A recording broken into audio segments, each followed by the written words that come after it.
Hey everybody, I'm back. So this week we're going to work on a project inside that's been something that needs to get done now that we got the well, and that's I need to remove the lower piece of cement board that's behind the wood stove in order to put our plumbing through there so that we are able to hook up our water lines to the sink in the bathroom. Once that's all done, then I can hard mount that cement board and it can be complete and ready for whatever tile or things that we're going to put on the wall.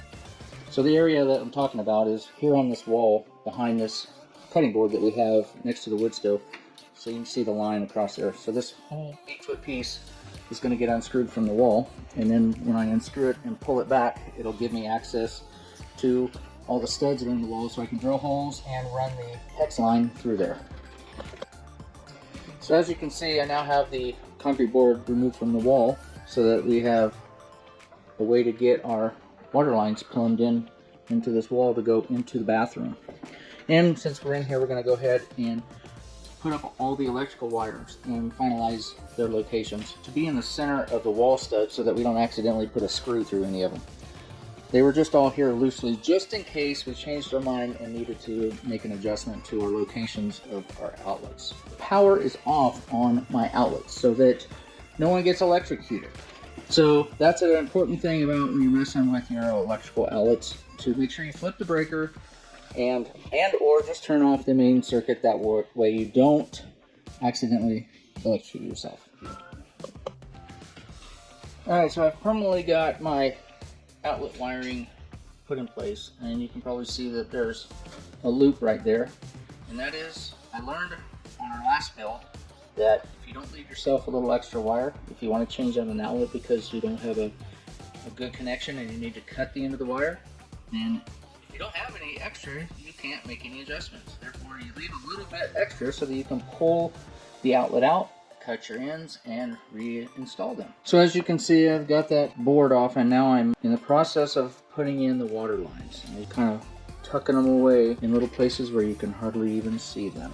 And then they run along the bottom down here. And the great thing is even if it freezes outside, the wood stove's right here, so we'll always have that radiant heat for the water going to the sink in the bathroom. What I'm doing works for me and the minimal amount of water items that we have, which is a kitchen sink, a bathroom sink, and a shower. Alright, so I've got the hot water and the cold water lines all ran nice and neat up underneath and behind the wood stove, and the other ends go into the bathroom. Shazam! Just like that, we have the concrete board back on the wall. Everything put back the way it was before I started, so that we are ready for whatever stone we decide to put on the wall and on the floor for the hearth. Hey everyone, welcome back. Today we're working on the shower. This is what we've been using, and we're actually going to install the whole body that we can select the hot and cold and just take a nice comfortable shower. So let's get busy and get it installed. Okay, so above us is where our water lines are, and they're all going to the other side of this wall where all the other water lines connect to one another before they connect to the well. So what we did was we ran them through the floor joist and curved them around and went down into the wall where the shower is. By doing it this way and using these attaching curved pieces, they allow me to make the 45s and not put any stress on the PEX line. I'm super stoked at the fact I won't have to worry about leaks in my ceiling. And then the water lines come straight down into the wall and right to where our valve body goes for the hot and cold water.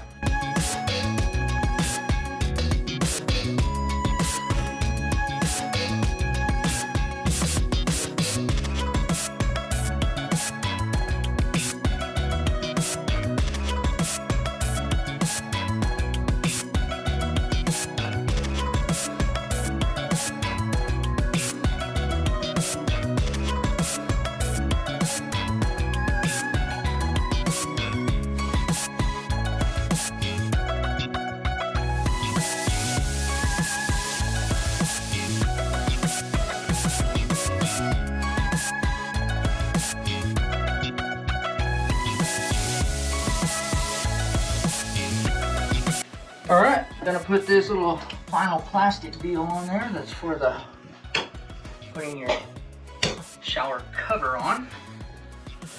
And it does stick out a little bit because you still have to put your tile on the wall. And then we'll go ahead and screw this guy on. So then once you have your tile and stuff on the wall, then all these other little fancy pieces go on here. So all this is temporary and it's just dry fitted for now. We aren't connected to our well yet, but we do have a water supply inside the house that we'll be connecting this to so that we can go ahead and pressure test everything and make sure that everything is good to go. And then we can go ahead and use the shower the way that it was intended to be used. This spring we'll be able to get the well hooked up to the house, get our pump house built, and then we'll be able to connect everything the way that it's intended to be connected and hopefully get all of our tile in here so it's not such an eyesore. So I'm really looking forward to this being done. Right now we utilize this EcoTemp propane on-demand hot water heater. It's not really meant to be indoors, it's supposed to be outdoors. So in order to have it properly ventilated in here, just so that we don't have any issues, we have the windows open when we shower. And let me tell you, it's a little bit cold. Yeah, it's one Arctic shower. Side breeze, front breeze. The thing that I do like about this little water heater is that it puts off very little carbon monoxide. We did have a bigger one in here at one point in time, and it was super dangerous. We ended up taking that out. But this one here we've used for a few years now. We've used it for 2 years here, and we used the same setup in our last place for 5 years. So it works really well, but it does need to be ventilated.